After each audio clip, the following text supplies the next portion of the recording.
I never wanted the film to be about 1968. I wanted it to be about today, and took certain steps to do that. Didn't lean into 60s iconography like.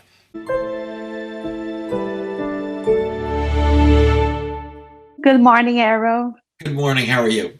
Good, and you. Thank you so much for your time. It's a super pleasure and an honor to be talking to you. Oh my goodness, it's a pleasure to be talking to you. Yes, I like a lot the movie. I love it actually. So, Thank you. I would like to know why this you want to do this story right now, and because it's so relevant and it's so important to show the history from 1968. But why do you think it's important to show this right now? Well, I'll tell you, this all started 14 years ago. In 2006, Steven Spielberg, on a Saturday morning, he asked me to come over to his house, and he told me he wanted me to write a movie about the Chicago Seven and the crazy conspiracy trial. And I said, sure, count me in. And I left his house, and I had to call my father to ask him who the Chicago Seven were and what this crazy conspiracy trial was. I was just saying yes to doing a movie with Steven Spielberg. Now, so I had a lot of learning to do, and I realized this is a great story. This could be a terrific movie. I wasn't thinking about its relevance at all to today back in 2006. But now I feel like the film has been kind of on a 14-year collision course with history. That when Donald Trump began running for president, and then after he was elected, he would get nostalgic with huge crowds of people about the old days when, and he'd be talking about a protester who had shouted something in the crowd, when they used to take that guy out of here on a stretcher, and they used to beat the crap out of him. I'd like to punch him right in the face. He was talking about the guys in 1968. That was the good old days for him.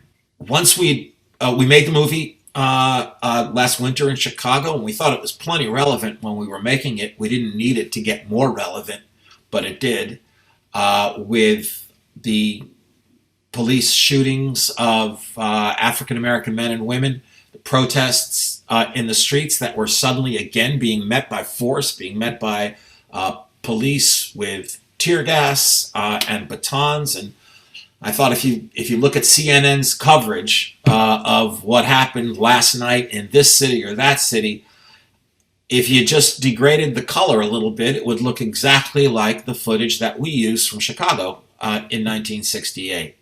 Yeah. And once again, we're telling people to go back where they came from, even though where they came from is here. It's a deeply divided country. And again, we have an attorney general who's acting as a political operative for the president. And suddenly it became extremely relevant. Even back in 2006 when I was starting out, I never wanted the film to be about 1968. I wanted it to be about today, and took certain steps to do that.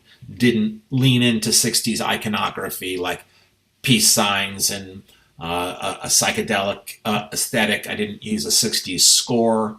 I didn't even use a lot of 60s language. You don't hear the word groovy anywhere in the film. But I never imagined that it's not that the film became about today, it's that today became like the film. Yeah. I think like the whole world is still watching what's going on The everywhere. whole world is watching. Watching. Yes. And I also love like the dialogues. There's a lot of dialogue and a lot of characters talking. And how did you approach that on your script? Okay. Yes, I do like dialogue. It's like the characters tend to be a little chatty. You don't find a lot of characters who are shy in the stuff that I write.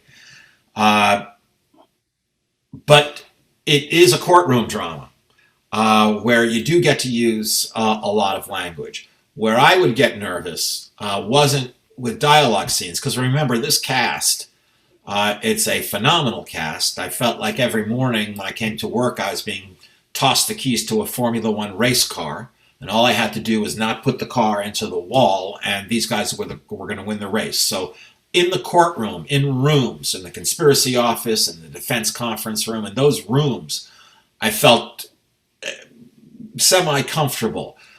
What was scary for me was staging the riots. These were basically battle scenes, and it's something I don't have any experience with at all. Are big, very physical scenes like that, action scenes.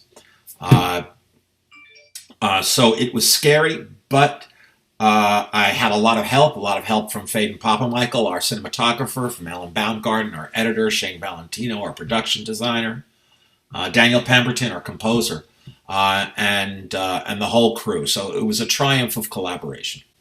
Yeah, that was awesome. The movie is great. It's one of my favorites, and I love Molly's Game and everything that you do. Thank you so much for your time, and a lot of success always. Thank you so much. Great talking to you. If you like this video, don't forget to comment, to like, and subscribe to our channel right here.